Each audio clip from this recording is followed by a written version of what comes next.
ওই মিরপুর বেড়িবাঁধে অনেক হতো, ওই যে ছিনতাই, হ্যাঁ ছিনতাই হতো। আমরা মিরপুরের মানুষ এটা খুব ভালো জানি। হ্যাঁ, ছিনতাই হতো আমাকে, যে ওখানে ডিম মারা পার্টি, ঢিল মারা পার্টি এরকম থাকতো। তো ওরা হঠাৎ করে আমাদের গাড়িতে, আমি, আমার প্রডিউসার,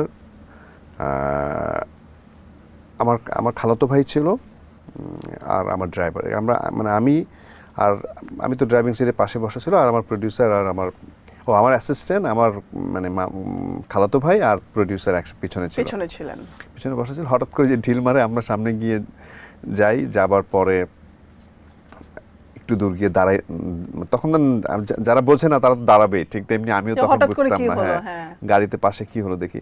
এবং আমরা গাড়ি থেকে যখন নামছি, নামার পরে হচ্ছে ওই যে সব খালি গায়ে, ওই লুঙ্গি পরা এবং গায়ের মধ্যে তেল টেল দেয়া, এরা ওই যে চাপাতি নিয়ে এইভাবে করে রিয়েল লাইফ অ্যাকশন। হ্যাঁ, তো ওখানে এসে এরকম একটা ঘটনা ঘটেছে, এবং মানে আমি ওদেরকে মেরেছিলাম, এবং আমার এখনো এখানে চাপাতি দাগ আছে এই যে এখনো।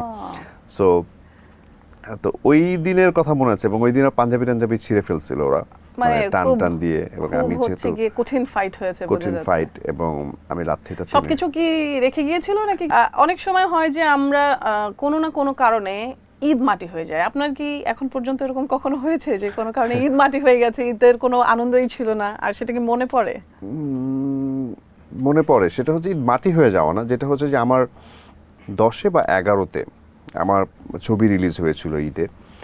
ছবিটার নাম হচ্ছে গুরু ভাই, এবং আমি গাজীপুরে একটা সিনেমা হলে ছবিটা হলে দেখতে গিয়েছিলাম ঈদের দিন। আচ্ছা। সো তখন আমি আসলে খুব বেশি সবসময় সাদা পাঞ্জাবি পরা হয় না, এবং অনেক বছর পরে প্ল্যানিং করে সাদা পাঞ্জাবি পরলাম, এবং ওই পাঞ্জাবিটা পরে সিনেমা হল থেকে বের হয়ে আমরা রাতের বেলা বাসার দিকে ফিরছি।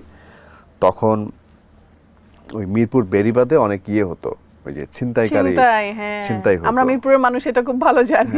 ছিনতাই হতো আমাকে, যে ওখানে ডিম মারা পার্টি, ঢিল মারা পার্টি এরকম থাকতো।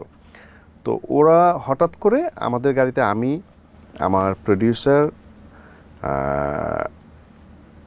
আমার খালাতো ভাই ছিল, আর আমার ড্রাইভার, আমরা মানে আমি তো ড্রাইভিং সিটের পাশে বসা ছিল, আর আমার প্রডিউসার আর আমার অ্যাসিস্ট্যান্ট, আমার মানে খালাতো ভাই আর প্রডিউসার পিছনে ছিলেন, পিছনে বসা ছিল। হঠাৎ করে যে ঢিল মারে, আমরা সামনে গিয়ে যাবার পরে একটু দূর গিয়ে দাঁড়াই, তখন যারা বোঝে না তারা তো দাঁড়াবে, ঠিক তেমনি আমিও তখন বুঝতাম না গাড়িতে পাশে কি হলো দেখি। এবং আমরা গাড়ি থেকে যখন নামছি, নামার পরে হচ্ছে ওই যে সব খালি গায়ে, ওই লুঙ্গি পরা এবং গায়ের মধ্যে তেল টেল দেয়া, এরা ওই যে চাপাতি নিয়ে এইভাবে করে রিয়েল লাইফ অ্যাকশন। হ্যাঁ, তো ওখানে এসে এরকম একটা ঘটনা ঘটেছে, এবং মানে আমি ওদেরকে মেরেছিলাম, এবং আমার এখনো এখানে চাপাতি দাগ আছে এই যে এখনো। সো তো ওই দিনের কথা মনে আছে, এবং ওই দিন পাঞ্জাবি ছিঁড়ে ফেলছিল ওরা, মানে টান দিয়ে, এবং আমি যেহেতু কঠিন ফাইট হয়েছে, এবং আমি লাথিটা সবকিছু কি রেখে গিয়েছিল নাকি? না, আমার গাড়ি তো গ্লাস ভেঙে ফেলছিল, গ্লাস, তারপরে টাকা ছিল, তারপর আমাদের মোবাইল টোবাইল অনেক কিছুই হয়ে গেছে। ওনারা কতজন ছিল?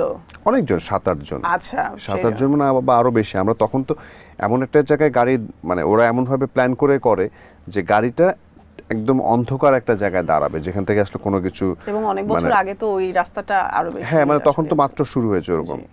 বাট ওইটা নিয়ে আমার কোনো রিগ্রেট নাই, বাট ওই ঈদের দিন তখন ওইটা খারাপ লেগেছিল। বাট আমরা ঈদের তখন তো অফিস বন্ধ ছিল, তো ঈদের পরে গিয়ে আমি আবার একটা থানায় গিয়ে, যে আমাকে হিট করেছিল ওকে গিয়ে কিন্তু আমি আবার থানায় গিয়ে মেরেছি।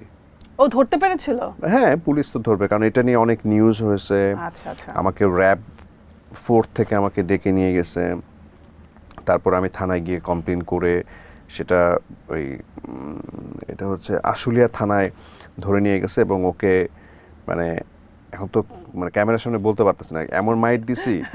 মাইট দেওয়ার পরে ওখানে পুলিশ যে অফিসার ছিলেন, উনি বলছে যে নীরব ভাই আর মাইরেন না, ও যদি মরে যায় তাহলে উল্টা একটা মামলা হবে আপনার নামে।